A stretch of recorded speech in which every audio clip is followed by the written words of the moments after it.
டப்பிங்கில் வந்து ஒரு லெவலில் இருந்தீங்க. எவ்ரிடே ஒரு ஒர்க் இருக்கும் உங்களுக்கு. அது எவ்ரிடே ஒரு ஒர்க் இல்லை. ஆரம்பத்தில் வந்து 20 ரூபா கன்வீனியன்ஸு. அந்த கன்வீனியன்ஸுக்காக ஒரே நாளில் 6 இடத்துக்கெல்லாம் போய் டப்பிங் பேசிடுவோம் தூக்கம் இல்லாமல். அங்கேருந்து ட்ராவல் பண்ணி இவ்வளோ தான் வந்திருக்கீங்க. அந்த மைல் ஸ்டோன்ஸ் தான். அதுதான் நான் என்ன சொல்றேன்னா, அக்கா பெரிய டப்பிங் ஆர்டிஸ்ட். ஏமாலி. ஆமாம், டப்பிங் பேசுறதுக்கு போகும்போது நானும் கூட போவேன், துணைக்கு போவேன். அதில் யாரோ ஒருத்தர் பேசுறதுக்கு வரல. யார் இல்லையா, இங்கே வேண்டாம் பஸ் நீ பேசுகிறா இதை பார்ப்போம்னாரு. போய் நின்று டேக்குனா ஒரே டேக்கில் பேசிட்டேன்.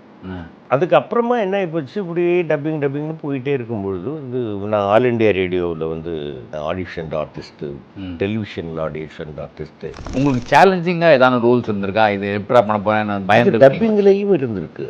டப்பிங்கில் வந்து ஐயா காமராஜர் அவர்களுக்கு பேசினது கரெக்டாக பொருத்தமாக இருக்கணும் இல்லையா. அதனால் ஐயாவுடைய கேசட்ஸ் எல்லாம் வாங்கி அதை கேட்டு வீட்டிலேயே ப்ராக்டிஸ் பண்ணி ஒரு சீரியலுக்கு பேசினா அப்படியே சினிமாவுக்கும் பேசினேன். டப்பிங் வந்து பட்டிங் ஆர்டிஸ்ட்டுக்கு எவ்வளோ இம்பார்ட்டன்ட்? கண்டிப்பாக அது டப்பிங் தெரிஞ்சு வச்சுக்கணும் நீங்கள். அப்போ தானே உங்களுக்கு நீங்கள் வந்து ஷூட்டிங்கில் படன்னு நீங்கள் பாட்டுக்கு பேசிட்டீங்கன்னு வச்சுங்க, அப்புறம் வந்து இங்கே கஷ்டப்படணும். பாஸ்மா நீங்கள் இந்த இங்கிலீஷ் ஃபிலிம்ஸ்க்குலாம் டப் பண்ணியிருக்கீங்க. சஷாங்க் நிறைய. சஷாங்க் ரெடம்ஷன் வந்து இவர் மார்கன் ஃப்ரீமேனுங்க. அதில் வந்து எப்படின்னு கேட்டிங்கன்னா 3 பீரியடில் வந்து அவர் ஒரு பரோலுக்கு போய் இருக்கிறார்.